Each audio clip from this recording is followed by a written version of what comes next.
my bedroom because he couldn't push the door open. Great. Anyway, and we're live. Thank you for that, Joe. We are live. It is Monday, the 26th of April. It is 9:02 a.m. and we are live. Oh my gosh. Sorry. It's Anthony's last joke. Yeah. So we're here and we're live. It is Monday, the 26th of April. We're getting near the end of April. It's freezing bloody cold outside. You guys have got tea and coffee. Oh, got a health drink. No, with branding. With branding. With branding. You watched the Oscars last night and all that brand palette. The one group. But we're joined as every week on 9 o'clock on a Monday. I'm joined by your dog. By my dog. And by the amazing Joella. Joella, talk to us. What's happening? Oh, right, okay. You want to know what's happening? Well, this week got... We've lost Joella. Rhea. You're trying to hide the dog. Have you frozen? Issues. Can you see me now? Hear me now? Yes, carry on. Yes, carry on. Can you hear me or not? You can. Okay, well, Roblox. Can you hear me? Right, no, we can't hear you. So stop speaking for a second. Let me get rid of you for a sec.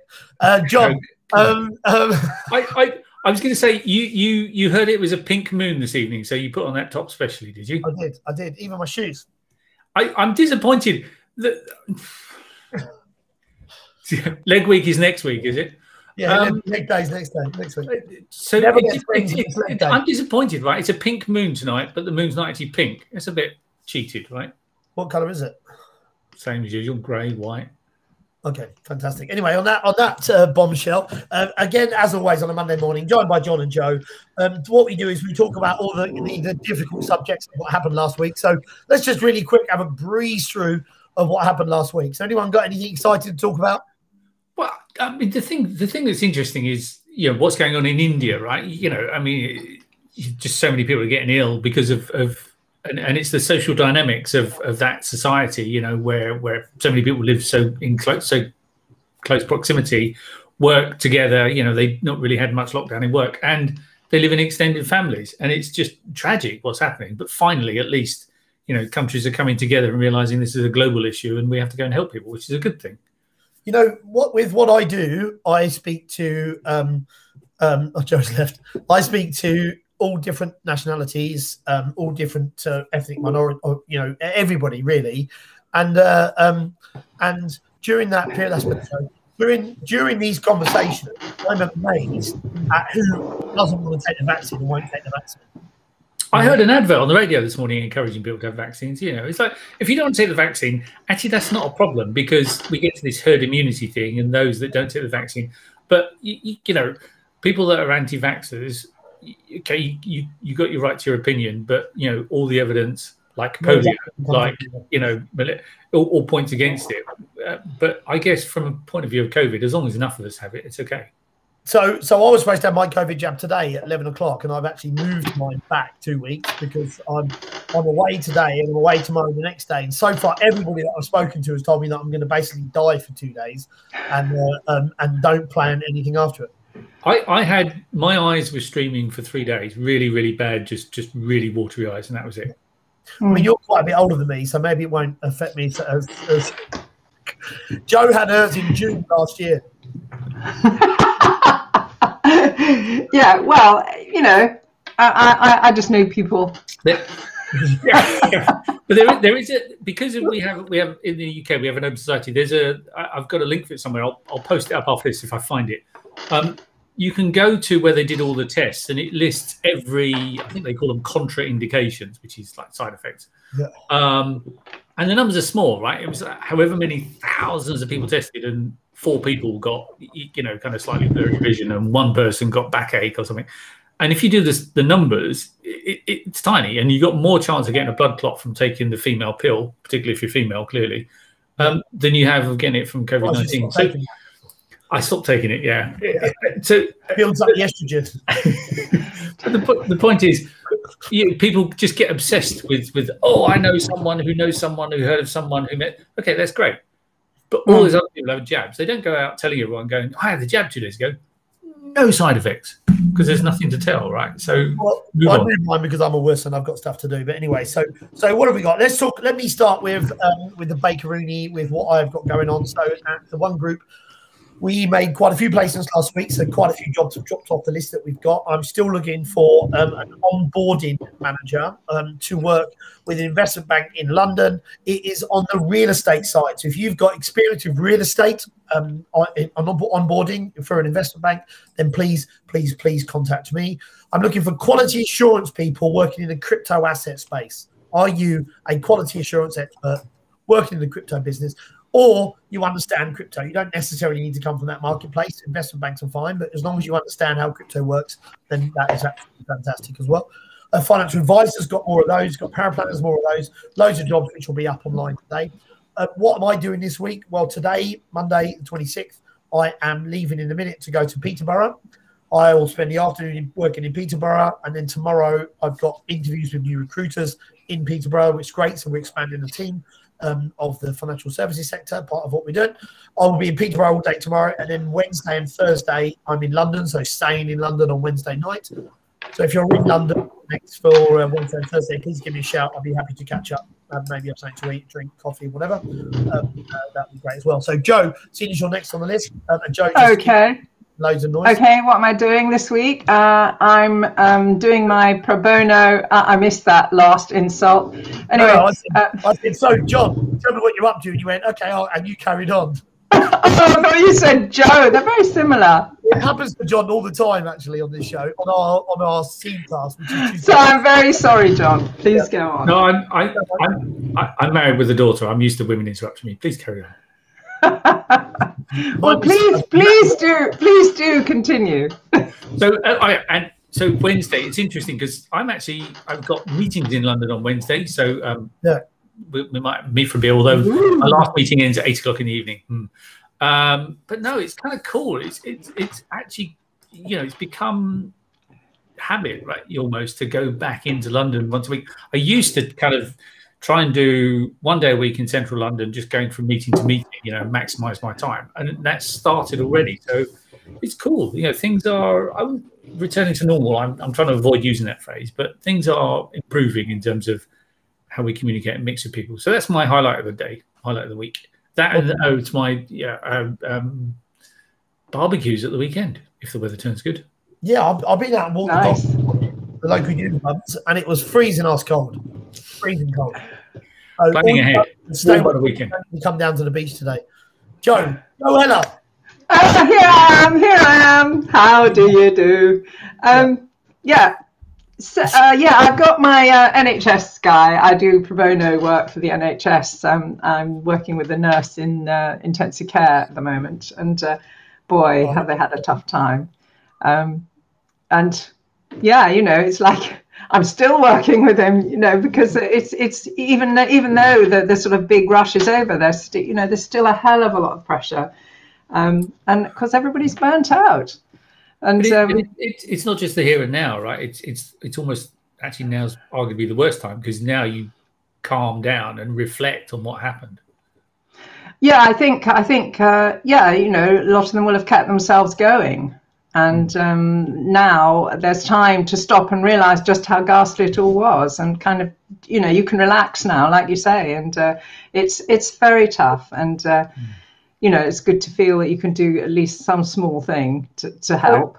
So this is probably an unpopular opinion, but surely these guys are busy all the time.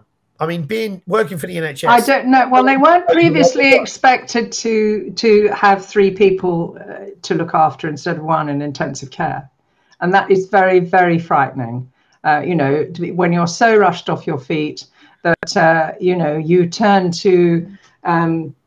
You become forgetful about things because you're stressed out, that you can't afford to be forgetful about, and people die as a result of it. And then that leaves you with a tremendous sense of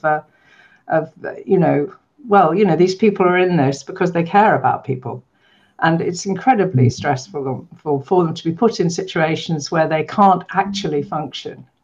And that is very I scary. mentioned India earlier. You know, in India, they're turning people away at the door.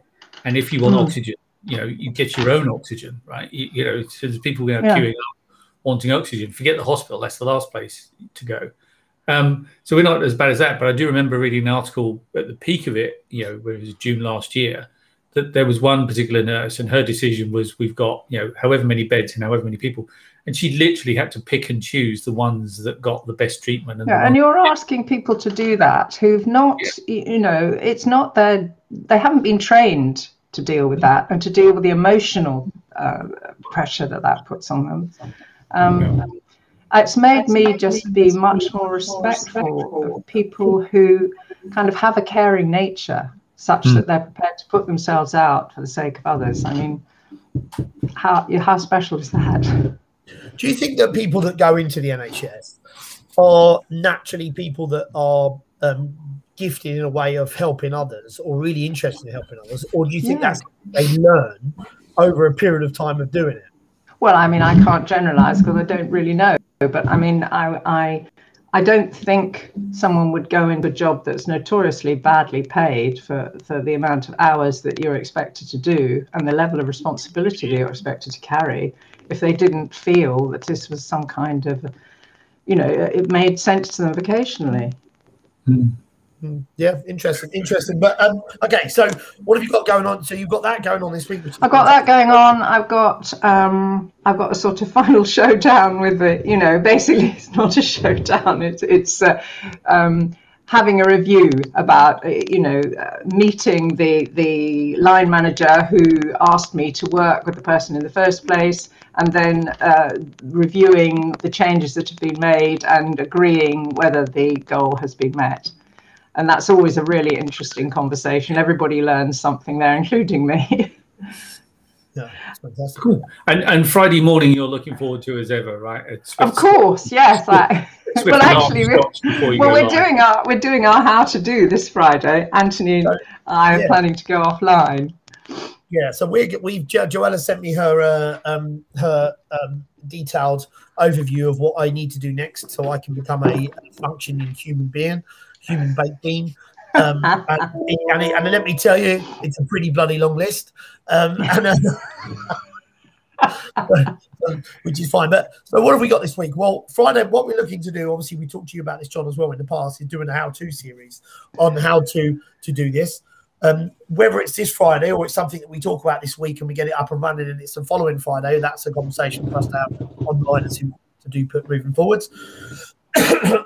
So with what we do, John and I do tomorrow, what are we talking about on Seek Customer at 7, John? No idea, but no guests this week. But so I don't know. I mean, we try and take what's going on in the world and look at the news and current affairs and look at what's impacting people's lives and businesses and put a positive spin on things. So I think, you know, to me, it's the fact that, you know, in Scotland and Wales, they've had a change of regulations. We've had a change of regulations. There's more to come. And you know, I mean, everyone's talking about that in a positive way and is doing it to death. I just think there's elements that people are missing. And I think we're talking about the process. We're forgetting what people went through to get to this point. And I think that's sometimes forgotten. There's going to be a lot of people going back to work traumatized, you know, even mildly so, but traumatized. And nobody's focusing on that. Yeah, fantastic. Yes, they are. Yeah. And you know, I think even when I went to town on the weekend and to get some shoes for my son, and we went into 4 shops. All 4 shops had 2 people working. And I said to the guys, well, how come there's no one working? They said, we haven't got any staff. People don't want to go to work. Yeah. People are using, you know, let's be realistic with this. A lot of people are using this as an excuse to stay at home and sponge on the system for a lot more, but there are also people that are generally concerned about this. The town was absolutely packed. It was great to see so many people in an environment, but you know, some people, you're standing there and they see you coming and they're like, they don't know what to do. You know, oh my God, there's someone going to come within 6 meters in open air. I'm literally going to have to go straight to the hospital. And you think, if that's really how bad you feel, why come to a town where there's going to be loads of people? But you know, it is interesting to see how this is open. There was 8,000 people yesterday at Wembley for the whatever cup final it was. Are you saying Millwall didn't get through? Is that why it's Millwall were not cup final? Not in the cup. It was Tottenham Hotspurs and Manchester City. Okay. Manchester City. I was going to say Manchester City. I wanted to say Manchester City Council. That can't be right. That can't be right. They did really well, but they didn't make it all the way to the final. So I'm off to get my hair cut now, which is good because I look like a little bit of a microphone. Yep. That lovely toilet brush look. Sorry. Oh, that just dropped out. Oh, I'm so sorry.